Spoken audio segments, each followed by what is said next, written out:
Num Brasil onde a escravidão ainda ditava vidas e destinos, nasceu em 21 de junho de 1839 um menino pobre no Morro do Livramento, no Rio de Janeiro. Joaquim Maria Machado de Assis, um nome que viria a mudar para sempre a literatura brasileira e que por muito tempo esconderia sua cor. Filho de pais humildes, seu pai Francisco José de Assis era pintor de casas e sua mãe Açoriana Maria Leopoldina Machado de Assis, lavadeira, ambos negros alforriados. Machado viveu uma infância marcada por perdas e dificuldades. Órfão de mãe ainda menino, foi criado por sua madrasta. Tinha epilepsia, condição que carregaria para toda a vida. Mas também carregava algo raro, paixão pelos livros. Machado iniciou sua carreira cedo, tanto que aos 15 anos publicou seu primeiro soneto, intitulado como Ilustríssima Senhora Dona Petronila, no Jornal Periódico dos Pobres de 1859. Logo depois, tornou-se aprendiz de tipógrafo, a Tipografia Nacional, que era dirigida pelo diretor Francisco de Paula Brito, onde escondia-se para ler apenas leituras que lhe interessavam, mas teve apoio de Francisco, que logo lhe motivou, apresentando mentores que eram jornalistas importantíssimos da época, que também o incentivaram na sua carreira, como Francisco Otaviano e Pedro Luiz, que o empregou no jornal Correio Mercantil, onde lá escreveu vários textos que incluíam poemas, contos e artigos. Com destaque para os textos O Grito do Ipiranga, publicado em 1850, O Jornal e o Livro, artigo publicado em 2 partes no ano de 1859, também teve a ajuda de Quintino Bocaiúva, que lhe convidou para ser redator do Diário do Rio de Janeiro, onde teve também várias contribuições no Jornal Periódico dos Pobres.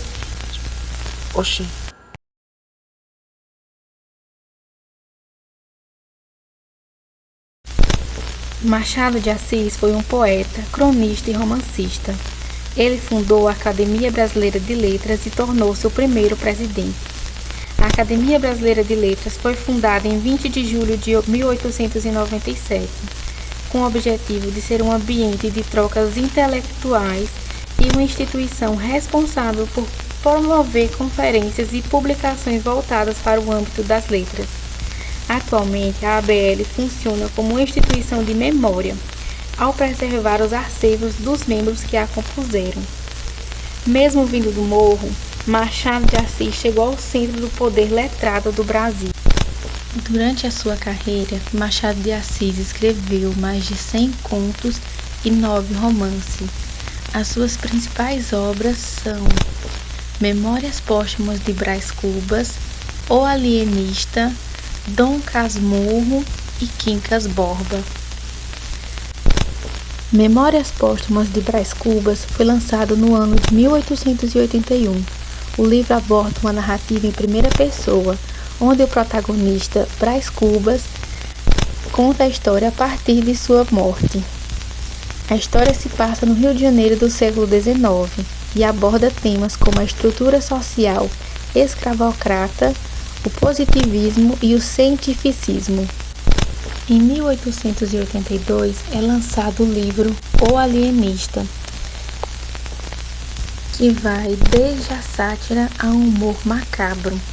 A narrativa é protagonizada pelo Dr. Simão Bocamarte, um médico psiquiatra, que se casa com Evarista, pensando em gerar descendentes.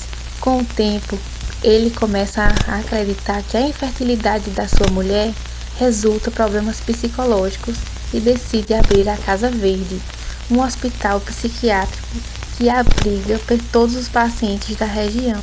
No ano de 1891, Machado lançou o livro Quincas Borba, um romance realista que conta a história de Rubião, um professor de Barbacena que herda os bens de seu amigo Quincas Borba, com a condição de cuidar do cão do falecido, que possui o nome do dono, ou seja, Quincas Borba.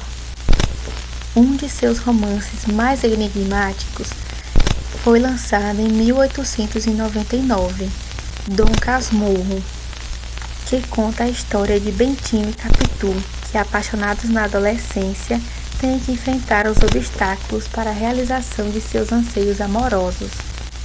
Com o decorrer do livro, apresenta-se o ponto alto da leitura, e a desconfiança de Bentinho sobre a fidelidade de Capitu com seu amigo Escobar. Assim, Machado deixa o enigma para o leitor desvendar sozinho.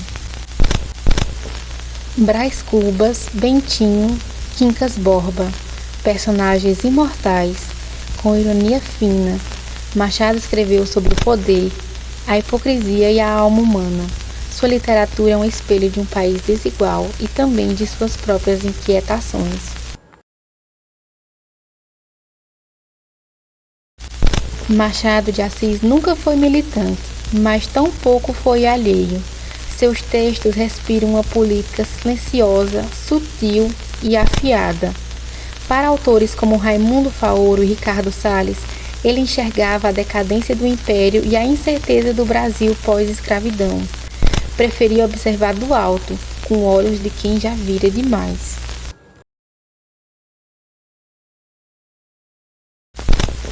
Ao longo do século XX, Machado foi embranquecido, fotografias retocadas, biografias distorcidas, um obituário que o declarava branco.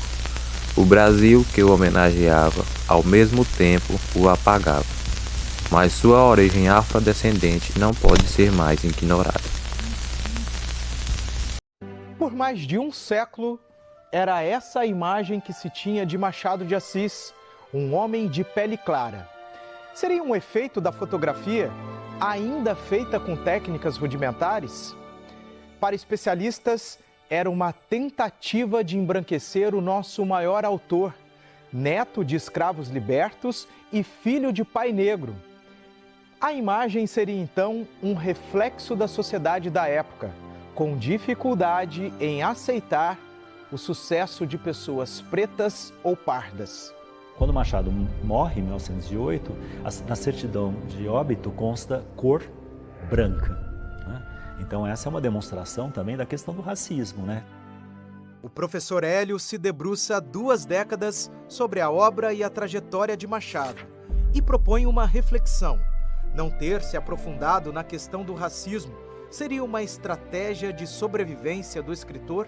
Tem toda uma questão aí em relação ao embranquecimento do Machado de Assis, né? Quer dizer, como um homem negro poderia fazer a trajetória, né, que o Machado fez até chegar à presidência da Academia Brasileira de Letras. Machado não foi um homem do enfrentamento, né? Mas o combate dele vai se dar pela escrita, né? Vai dar a crítica pela escrita, né? O que acontecia normalmente naquele tempo. Todos os negros que se destacavam assim eram embranquecidos. E eu pensava que o Machado também era branco. Se um dos nossos ícones é uma pessoa preta que... Machado morreu em 1908, mas sua obra segue viva hoje. Não apenas celebramos como escritor, mas o reconhecemos como símbolo da resistência intelectual negra, da favela ao cânone. Uma trajetória sem heroísmos forçados, mas com uma grandeza que sobrevive ao longo do tempo. O legado de Machado de Assis reside na sua inovação literária, na sua capacidade de análise crítica da sociedade, na sua influência na literatura brasileira e no seu papel como intelectual e fundador da Academia Brasileira de Letras.